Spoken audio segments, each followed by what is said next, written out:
Hi everyone. So once again welcome you all on Law Vita. Here this is Aradhya Gupta. And today in this lecture we are going to discuss the Transfer of Property Act section 3. In the previous lecture we discussed the introduction of the Transfer of Property Act, how it came into force and what is the history of this act, and we also discussed section 1 and 2.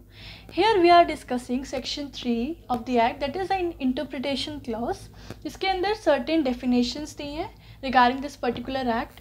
और आज हम इस video के अंदर interpretation clause की एक term को discuss करने जा रहे हैं, जो कि पहली टर्म है immovable property, which is very important term, जिसका इंडिविजुअल लॉन्ग क्वेश्चंस भी आ जाते हैं, तो हम इसको डिटेल में डिस्कस करेंगे आज। तो इमूवेबल प्रॉपर्टी को डिस्कस करने से पहले वी शुड नो कि प्रॉपर्टी क्या होता है, ठीक है। So here it is written in general sense property is any physical or virtual entity that is owned by an individual or jointly by a group of individuals. तो अगर हम आम भाषा में बात करें तो प्रॉपर्टी क्या है, ये कोई भी फिजिकल या वर्चुअल एंटिटी है, वर्चुअल बॉडी है, ठीक है, बॉडी कह सकते हैं हम, we can say an object, ठीक है, जो कि किसी इंडिविजुअल ने ओन की है या फिर jointly bye group of individuals ने उसको ओन किया है। तो प्रॉपर्टी जो है वो फिजिकल भी हो सकती है, ये चीज़ ध्यान रखिए, ठीक है। We can see that, we can feel that और वी कैन टच दैट, और एक ये वर्चुअल भी हो सकती है जिसको हम देख छू नहीं सकते हैं, क्योंकि आजकल हम लोग इसका biggest example is all the intellectual properties, copyright, patent, ठीक है। तो उसको या तो किसी इंडिविजुअल ने ओन किया होता है या फिर jointly by the group of individual, उसे हम कहते हैं property. But here property is not only the physical object, but it also includes rights and interests which are existing in the physical object or which are derived out of those physical object। यहाँ पे property का मतलब सिर्फ और सिर्फ physical object नहीं है, but इसके साथ साथ उन फिजिकल ऑब्जेक्ट के अंदर हमारे क्या क्या राइट्स एग्जिस्टिंग हैं, ठीक है, हमारे क्या क्या इंटरेस्ट उसमें एग्जिस्टिंग हैं, उनसे डिराइव हो रहे हैं उन फिजिकल ऑब्जेक्ट से, वो भी प्रॉपर्टी टर्म के अंदर इंक्लूड होगा, ठीक है। So what you have to remember, this not only means physical object but also includes the rights and the interests which are existing or derived out of those physical object। Clear, ठीक है। तो अब यहाँ पे हमने भी बात किया कि इंटरेस्ट जो होते हैं हमारे फिजिकल ऑब्जेक्ट के अंदर या हमारी प्रॉपर्टी के अंदर, तो किस किस तरीके के इंटरेस्ट हो सकते हैं, that I have mention here.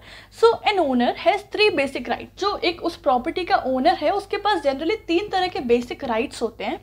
पहला, right of ownership of having the title to the property, कि आपके पास पूरा ओनरशिप का राइट है कि आप उस प्रॉपर्टी को ओन करते हो, you are having the title of the property, ये पहला राइट होता है, वो पहला इंटरेस्ट होता है। दूसरा, exclusive right to possess and enjoy the property, कि आपके पास एक्सक्लूसिव होल राइट है, पूर्ण राइट है आपके पास कि आप उस प्रॉपर्टी को पजेस कर रहे हो, ठीक है, अपने पास रख रहे हो, उसको होल्ड कर रहे हो और साथ साथ उसको इंजॉय कर रहे हो। You have the complete freedom to independently use that property.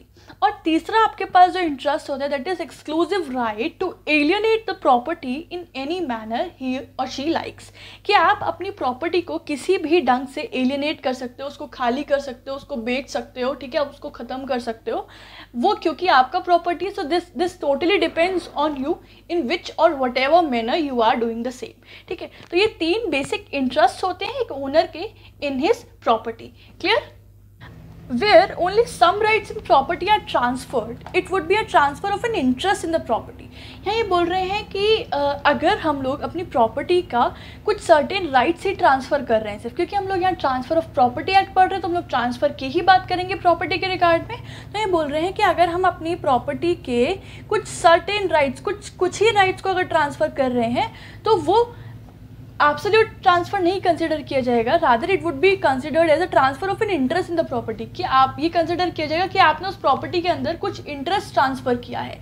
जैसे कि lease is a good example of this transfer of interest, कि उसमें आप पूरी प्रॉपर्टी ट्रांसफ़र नहीं करते हो, बस आप उसको, जैसे कि आपका एक जो इंटरेस्ट है जो अपने पीछे पड़ा था, राइट ऑफ इन्जॉयमेंट, तो आप लीज पर एक पर्सन को इन्जॉयमेंट का राइट देते हो कि आप इस मेरी प्रॉपर्टी को for a fix period of time or for a certain period of time आप उसको यूज़ करने के लिए दे रहे हो in return of some consideration, right? Similarly, contingent interest, contingent means it depends upon the happening or non happening of certain event। तो आप उस हैपनिंग या नॉन हैपनिंग के बेसिस पर ही आप उसको इंटरेस्ट जो है वो ट्रांसफ़र कर रहे हो, ठीक है। So this is the example of transfer of interest. दूसरी तरफ बात आती है where all the interest in the property are transfer, जितने भी आपके इंटरेस्ट जो हमने पीछे डिस्कस किए वो सारे के सारे आपने ट्रांसफर कर दिए हैं, तो उसको हम बोलते हैं एब्सोल्यूट ट्रांसफर ऑफ प्रॉपर्टी।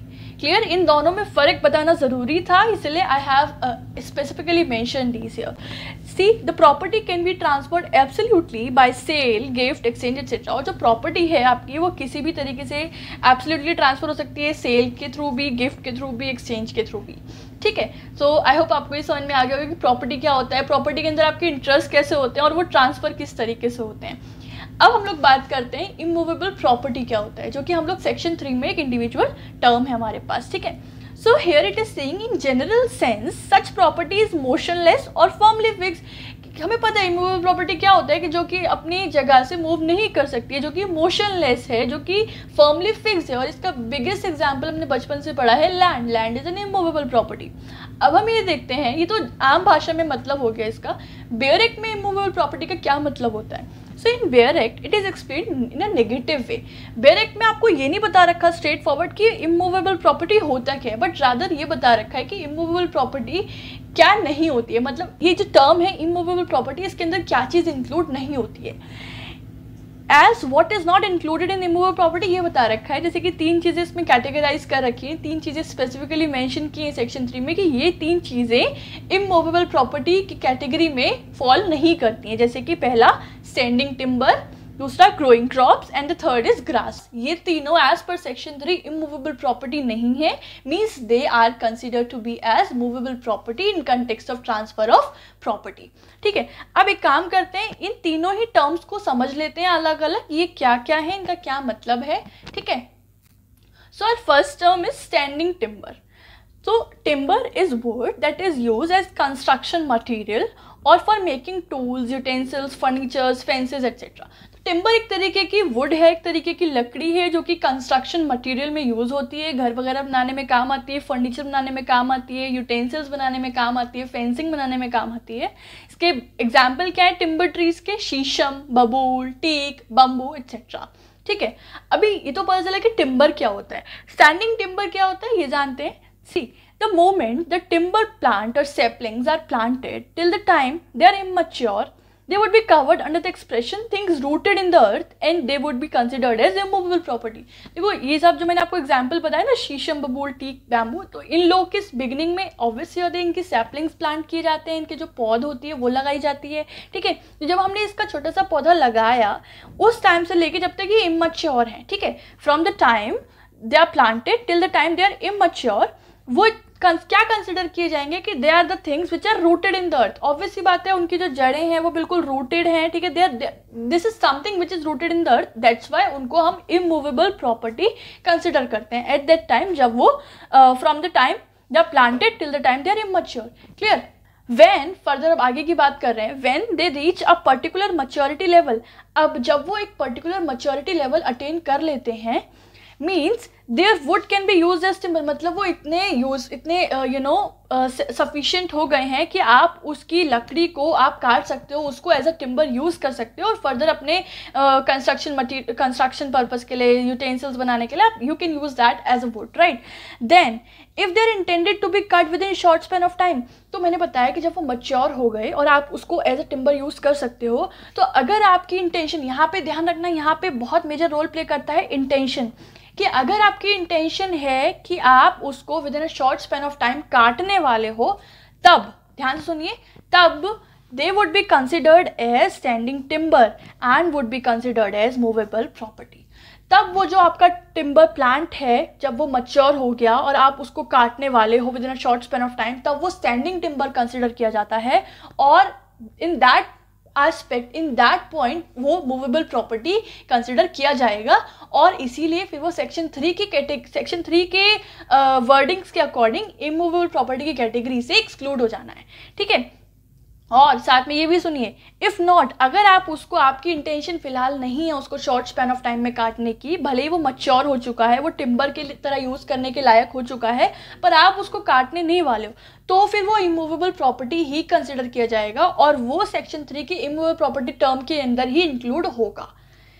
समझ में आ गया आप लोगों को स्टैंडिंग टिम्बर क्या है? थोड़ा सा कॉम्प्लेक्स था, वैसे कुछ ऐसा कॉम्प्लेक्स भी नहीं है, पर हाँ आपको क्लैरिटी होना चाहिए कि जो टिम्बर प्लांट आप लगा रहे हो वो किस किस अपने अलग अलग स्टेजेस में कब मूवेबल कंसिडर किया जाएगा, कब इमूवेबल कंसिडर किया जाएगा, और इसमें इंटेंशन का क्या रोल है। ठीक है, आई होप आपको ये समझ में आ गया होगा। चलिए अब नेक्स्ट टर्म हमारी थी ग्रोइंग क्रॉप्स एंड ग्रास। ठीक है, हमने अभी पढ़ा था ना सेक्शन 3 में 3 चीज़ें एक्सक्लूड थी, second and third was growing crops and grass. So growing crops are all the vegetable growth or crops which are in existence and are in process of or coming to fruition.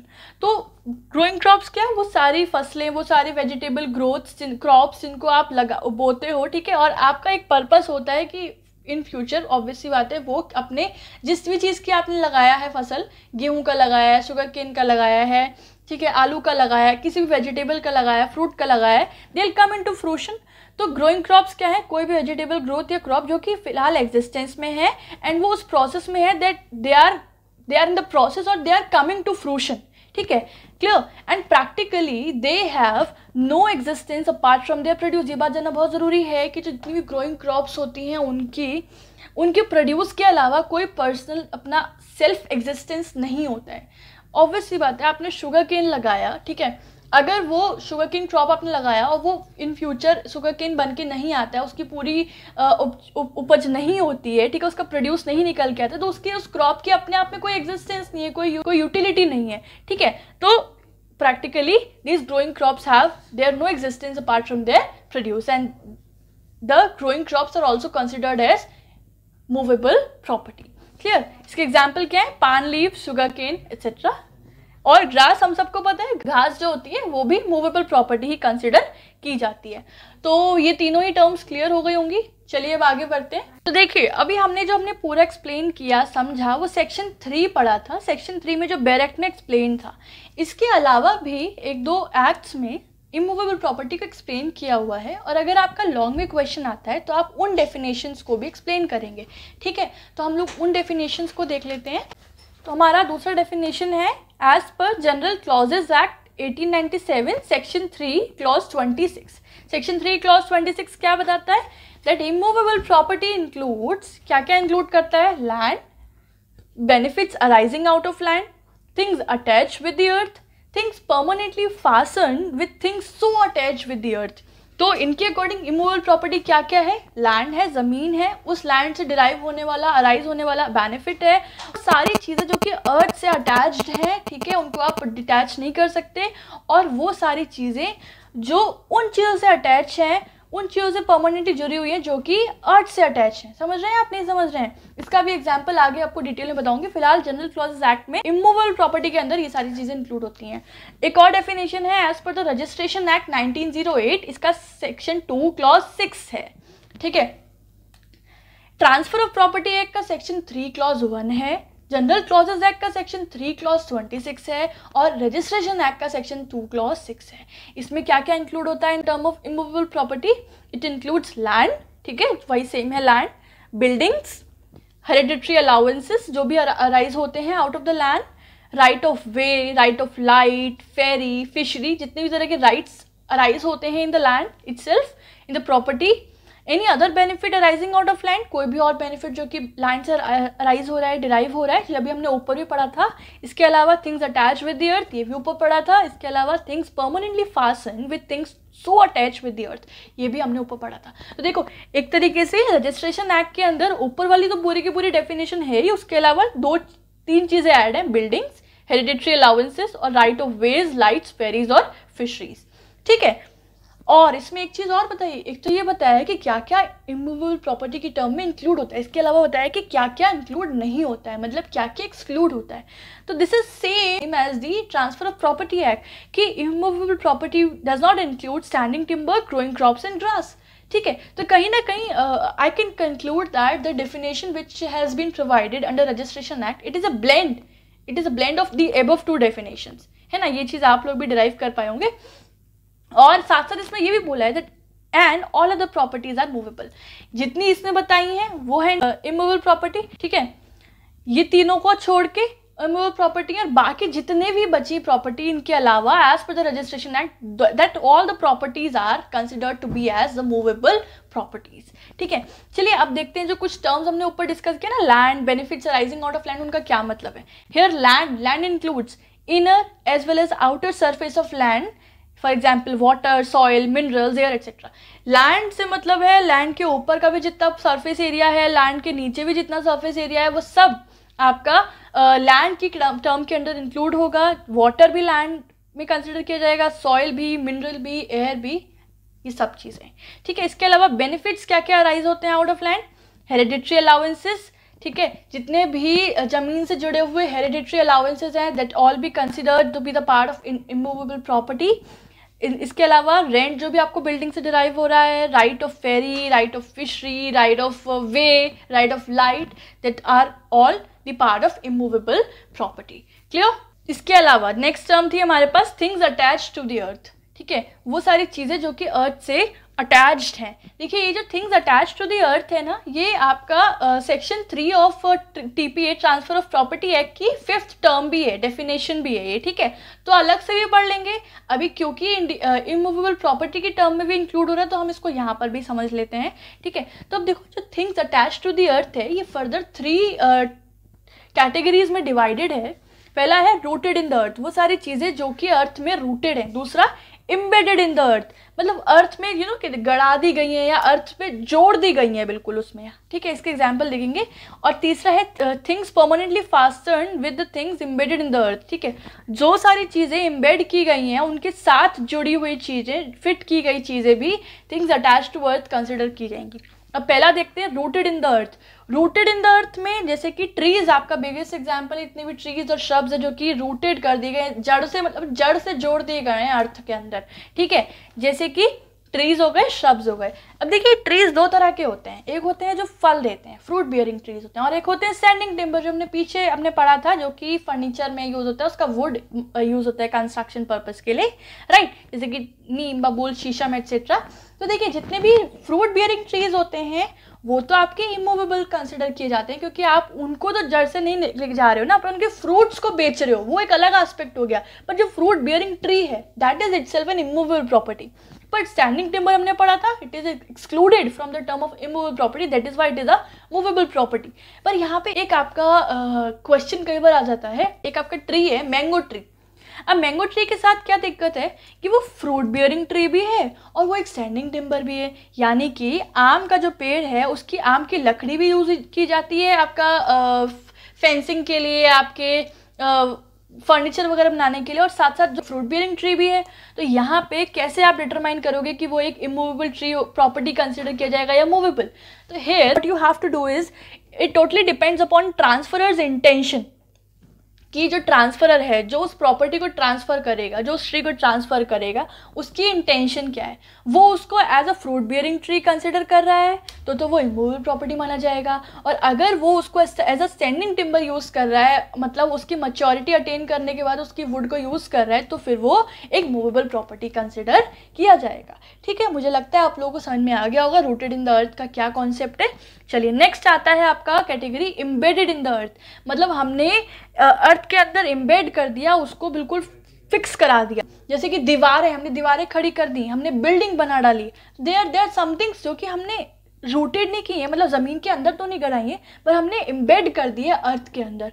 तीसरा है things permanently fasten with the things embedded in the अर्थ, मतलब वो सारी चीज़ें जो कि इन सारी चीज़ों के संग जोड़ दी गई हैं, फिट कर दी गई हैं। जैसे कि आपने बिल्डिंग के अंदर अपनी वॉल्स के अंदर गेट लगाए हैं, ठीक है, गेट लगाए हैं, विंडो लगाए हैं, तो ये सारी चीज़ें हैं, मतलब आपने इन वॉल्स के बिल्डिंग के संग परमानेंटली फिक्स कर दी हैं, जोड़ दी हैं, फासन कर दी हैं। ठीक है, तो ये सारी चीज़ें जो हैं that will be considered to be the part of things attached to the earth. ठीक है, तो ये हमने 3 अलग अलग डेफिनेशंस पढ़ी इमूवेबल प्रॉपर्टी की, क्या क्या चीज़ें इंक्लूड होती हैं, इन शॉर्ट हमको समझ में आ गया है। ठीक है, और यही सब आपने आंसर में लिखिएगा। I hope the things are clear to you. तो ये हमने पढ़ा कि इमूवेबल प्रॉपर्टी क्या क्या होती है। चलिए लगे हाथ तो हम ये भी डिस्कस कर लेते हैं कि मूवेबल प्रॉपर्टी क्या कंसिडर की जाएगी in the transfer of property act. So see, movable property is something that can be moved in relation to a place। ठीक है, बात वही है कि मूवेबल प्रॉपर्टी क्या है, कोई भी ऐसी चीज़, कोई भी ऐसा ऑब्जेक्ट जो कि अपनी जगह से मूव कर सकता है, वो इमूवेबल प्रॉपर्टी का ऑपोजिट ही तो है। अब standing timber, growing crops, grass, fruits upon the trees, these all are the examples of movable property. अभी इतना सारा इमूवेबल प्रॉपर्टी पढ़ के इतना तो समझ में आ गया होगा कि भाई मूवेबल प्रॉपर्टी क्या होता है, ठीक है। इसके अलावा भी कुछ हम लोग इंस्टांसेस देखते हैं कि किन किन अलग अलग केसेस में हेल्ड हुआ है कि क्या क्या चीज़ें मूवेबल कंसिडर की जाएंगी, ठीक है। Let's see that. First, where the plaintiff assigned the copyright of all his works of literary, dramatic or musical nature of the film, it was held that what he assigned was a right in movable property. क्या था इस case में, जो plaintiff था उसने अपना जितना भी कॉपीराइट वर्क था उसका ड्रामा से रिलेटेड, म्यूज़िक से रिलेटेड, लिटरेरी से रिलेटेड, जो कि उसकी फिल्म का पार्ट था, वो सारा कॉपीराइट वर्क, ठीक है, उसने कॉपीराइट जो था वो किसी को ट्रांसफ़र कर दिया, किसी को असाइन कर दिया। तो यहाँ पे ये माना गया कि जो उसने असाइन किया वो एक राइट था in the movable property, because the copyright is a movable property. तो उसमें से जो भी उसने राइट्स ट्रांसफ़र की वो भी मूवेबल प्रॉपर्टी के ही राइट्स माने गए। ये केस था gramophone company of India limited versus Shanti film corporation 1997, right. एक और है हमारे पास, machinery owned by one person but attach to the land belonging to the other person with the intention of removing it. क्या था कि एक पर्सन ने अपनी मशीनरी जो वो ओन कर रहा था उसको उसने अटैच कराया into the land of another person, जो कि किसी और पर्सन की लैंड थी, उसकी लैंड में उसने अपनी ओन प्रॉपर्टी को, अपनी ओन मशीनरी को अटैच करा दिया। लेकिन उसका इंटेंशन ये नहीं था कि वो परमानेंटली वहीं रहेगी, but rather he had the intention of removing it, कि वो उसको रिमूव करेगा। तो इसका मतलब ये है ना कि वहाँ पे वो मशीनरी, ऐसा नहीं है कि that will not be move from one place to another, इसका इंटेंशन था कि उसको रिमूव करेगा। Hence it was held that the machinery was a movable property. Clear? Here the case was Bamadev versus Manorama Raj 1974. And the last instance of movable property here is water. पानी क्या है? So water is a movable property and therefore an agreement to pay a specific sum of money for the maximum water drawn at any time will be a right in movable property. ये बात कही गई थी in the case of chief controlling revenue authority versus AB project 1979। इस case में बोला कि water एक मूवेबल प्रॉपर्टी है और जो भी कोई एग्रीमेंट किया जाता है कि स्पेसिफिक मनी, एक स्पेसिफिक अमाउंट ऑफ मनी पे किया जाएगा, कि जितना भी पानी एक रिजर्वॉयर में से या एक जगह से ड्रॉन किया जाएगा, निकाला जाएगा, ठीक है, उसका जितना भी पे किया गया है, वो सब जो एग्रीमेंट हुआ है to brought that water and to pay in return, वो एक राइट, एक मूवेबल प्रॉपर्टी में राइट था, ठीक है। तो this was held in this particular case. जिससे पता चला कि वाटर एक मूवेबल प्रॉपर्टी है, कॉपीराइट आप किसी को असाइन कर रहे हो तो वो एक राइट इन मूवेबल प्रॉपर्टी है। इसके अलावा मशीनरी आपकी है, आपने किसी और की ज़मीन पर लगाई है पर आपकी इंटेंशन उसको रिमूव करने की, तो ऐसी मशीनरी भी मूवेबल प्रॉपर्टी कंसिडर की जाएगी। तो आई थिंक इतना सब कुछ जानने के बाद आपको क्लैरिटी हो गया होगा in transfer of property act, what is movable property, what is immovable property, what is the interest in the property, how it transfer, और ट्रांसफर होती है तो किस तरीके से, अगर इंटरेस्ट ट्रांसफर होता है तो वो क्या कहलाता है, अगर पूर्ण रूप से प्रॉपर्टी ट्रांसफर होती है तो वो क्या कहलाती है, ठीक है। And I am pretty sure that now you are enough eligible after listening to this lecture to write a perfect answer, चाहे वो 10 मार्कर हो चाहे 20 मार्कर हो, आप उसको अच्छे से अपने एग्जाम में लिख सकते हो regarding immovable property. And I hope you like the content, आपको पसंद आया तो प्लीज़ मुझे कमेंट में लिख कर बताइएगा, ठीक है। And if like the video you can give it a like, ठीक है, और शेयर करिए अपने फ्रेंड्स के साथ। और इसके साथ साथ अगर आप लोग पहली बार इस वीडियो को देख रहे हैं, हमारे चैनल से जुड़े हैं, तो आप लोग प्लीज़ चैनल को सब्सक्राइब करिएगा to the Law Vita, and more videos are coming up in the row. This was it for now. Everyone, please take care of yourself. This is a pandemic time. This is a tough time, but you have to be strong. You know, if we are strong by heart, if we are strong through our mind, if we are strong, we are together, we are united, we can win any such battle or any such hurdle. So you have to be strong, you have to take care of yourself, do follow all the precautions which have been provided by the government. This was it everyone, stay safe, stay healthy, stay home, have a good day, bye bye.